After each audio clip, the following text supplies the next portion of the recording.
नमस्कार दोस्तों, कैसे हैं आप सभी।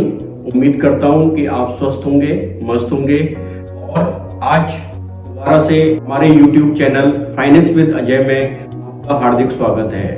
सबसे पहले मैं अपने 557 सब्सक्राइबर का तहे दिल से शुक्रिया अदा करता हूं कि जिन्होंने मेरे चैनल को सब्सक्राइब किया है और मुझे अपना मोटिवेशन दिया है। मैं इस वीडियो के माध्यम से आज वीडियो के लास्ट में एक अपने सब्सक्राइबर के लिए एक अच्छा और बेहद ऑफर लेकर के आया हूं, तो इसलिए इस ऑफर के लिए आप वीडियो के अंत तक बने रहें। साथियों, आज के वीडियो का टॉपिक है फाइनेंस ऑफ एग्रीकल्चर लोन्स। जैसा हम सभी जानते हैं कि हमारी भारत की कुल जनसंख्या का 64% हिस्सा गांव में रहता है और गांव वालों का जो प्राइमरी बिजनेस है वो एग्रीकल्चर पर डिपेंड होता है। इसलिए हम इस विषय पर मैं अपने सब्सक्राइबर का बेहद रुझान था इस टॉपिक पे आप चर्चा करें, तो हम इस टॉपिक को इसीलिए लेकर के आए हैं। तो साथियों, शुरुआत करते हैं हम वीडियो को। जैसा कि मैंने आपको बताया कि हमारी जनसंख्या का 64% हिस्सा गांव में रहता है और उनका प्राइमरी बिजनेस एग्रीकल्चर रहता है। इसी इंपॉर्टेंस को देख करके गवर्नमेंट ऑफ इंडिया ने ministry of agriculture and farmer welfare establish किया हुआ है। वर्तमान में हमारे इस मिनिस्ट्री के जो मिनिस्टर है वो शिवराज सिंह चौहान है। और इसी इंपॉर्टेंस को देखते हुए आरबीआई ने स्पेशली प्रायोरिटी सेक्टर में 18% टारगेट बैंकों को एग्रीकल्चर लोन्स के दिए हुए हैं। तो इन सभी से हम आइडिया लगा सकते हैं कि एग्रीकल्चर सेक्टर हमारे लिए, हमारी सोसाइटी के लिए, देश के लिए और देश की इकोनॉमी के लिए कितना इम्पोर्टेंट है। तो साथियों, अभी मैं एग्रीकल्चर लोन्स के बारे में बात करता हूँ। एग्रीकल्चर लोन्स मुख्यतः जो है कई तरीके से, कई प्रकार का है जो बैंकों के माध्यम से दिया जाता है। उसमें सबसे पहला और टॉप मोस्ट है किसान क्रेडिट कार्ड, जिसको संक्षिप्त में केसीसी कहा जाता है।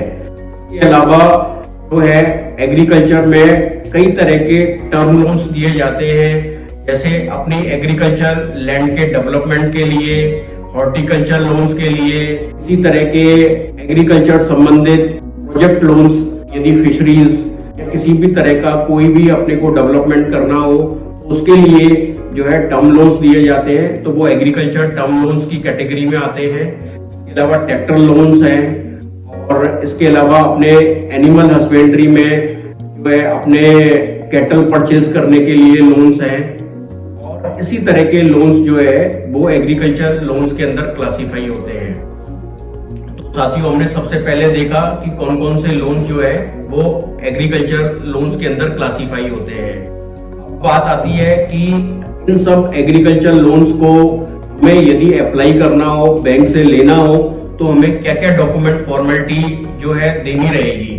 तो आपको बताना चाहूंगा, सबसे पहले हमें अपनी जो एग्रीकल्चर लैंड है उसकी जमाबंदी, जिसमें किसान भाई का जो है एग्रीकल्चर लैंड का ब्यौरा दिया जाता है, वो बैंक को देना होता है। इसके अलावा गिरदावरी, जिसमें फसलों का विवरण दिया जाता है। इसके अलावा नक्शा होता है जिसमें उस एग्रीकल्चर लैंड की मैप जो है दिया हुआ होता है, वो देना होता है। इसके अलावा Aadhaar card, voter card, driving licence और इनमें से कोई भी एड्रेस प्रूफ आपके पास होना चाहिए। इसके बाद पैन कार्ड या फॉर्म 60 भी आप सबमिट कर सकते हैं।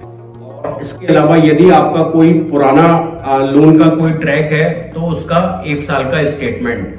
यहाँ पर मैं आपको बताना चाहूंगा, जैसे यदि हम किसी टर्म लोन के लिए अप्लाई कर रहे हैं तो उससे संबंधित कोटेशंस आपको बैंक में देनी रहती है।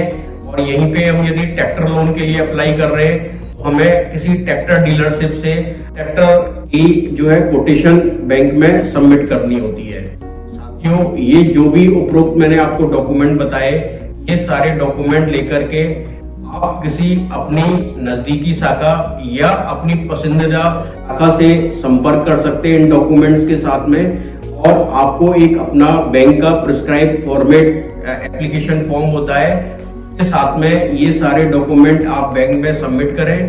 बैंक आपके लोन की स्क्रूटनी करेगी, आपका सिविल चेकिंग होगा, स्टेटमेंट्स कंडक्ट देखा जाएगा और आपके जितने भी डॉक्यूमेंट्स आपने सबमिट किए हैं उनकी वेरिफिकेशन की जाएगी।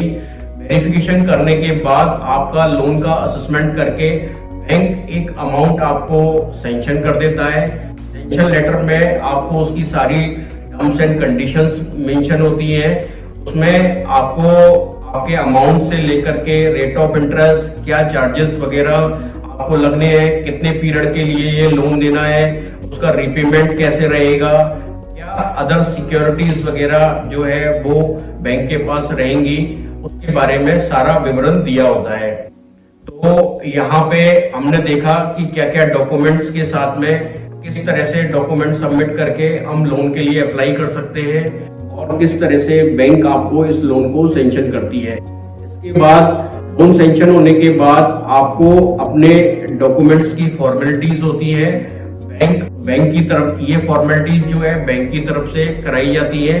ये फॉर्मेलिटी कंप्लीट करने के बाद आपको लोन आपके अकाउंट में डिस्बर्स कर दिया जाता है और आप अपने एग्रीकल्चर लोन्स का जो बेनिफिट है वो उसके डिस्बर्समेंट के बाद जिस भी चीज में आप अपना पैसा कंज्यूम करना चाहते हैं उसका बेनिफिट ले सकते हैं। तो साथियों, हमने ओवरऑल आज देखा कि हम किस तरह से एग्रीकल्चर लोन्स को अप्लाई कर सकते हैं। बहुत इजी स्टेप्स में मैं उम्मीद करता हूँ मैंने इसको समझाया है और मैं उम्मीद करता हूँ कि आपको आने वाले समय में एग्रीकल्चर लोन्स में लेने में कोई दिक्कत नहीं होगी। तो साथियों, उम्मीद करता हूँ कि ये वीडियो आपको अच्छा लगा हो। यदि वीडियो अच्छा लगा हो तो हमें लाइक करके मोटिवेट करें और यदि अभी तक आपने हमारे चैनल को सब्सक्राइब नहीं किया है तो चैनल को सब्सक्राइब करें। इसका ये बेनिफिट होता है कि हमारे आने वाले भविष्य में जो वीडियो होते हैं वो आपको रियल टाइम पर नोटिफिकेशन के साथ मिल जाते हैं ताकि आपको इसी तरह का कोई भी वीडियो आप स्किप नहीं करें भविष्य में। और जैसा मैंने वीडियो के शुरू में बताया था कि मैं अपने सब्सक्राइबर के लिए आज एक अच्छा मौका लेकर के आया हूँ, तो उसको मैं बताने जा रहा हूँ कि किसी भाई सब्सक्राइबर भाई को किसी तरह का कोई बैंक संबंधित कोई भी क्लैरिफिकेशन या कोई डाउट है और वो उसको क्लैरिफाई करना चाहता है तो मेरे डिस्क्रिप्शन बॉक्स में एक गूगल फॉर्म दिया हुआ है। तो आप गूगल फॉर्म में मिनिमम इंफॉर्मेशन है जो आपको प्रोवाइड करानी है वो आप जो है दे सकते हैं। देने के बाद आपकी जो भी प्रॉब्लम है या क्लैरिफिकेशन है उसका समुचित समाधान किया जाएगा। लेकिन ये सुविधा जो है अभी मेरे सब्सक्राइबर के लिए है और सब्सक्राइबर को अपने सब्सक्रिप्शन का प्रूफ जो है हमें अपलोड करना रहेगा और ये सुविधा अपने सब्सक्राइबर को हमने फ्री में दी है। जो मेरे चैनल के सब्सक्राइबर नहीं है उनके लिए ये फीस जो है वो 100 रुपये निर्धारित की गई है। तो साथियों, ये मेरा एक छोटा सा एक ऑफर और मेरे सब्सक्राइबर के लिए तोहफा है। इसी सबके साथ में आज के लिए मैं आपसे काम चाहता हूं और उम्मीद करता हूं कि आप मेरे चैनल पर बने रहेंगे। जय हिंद, जय भारत।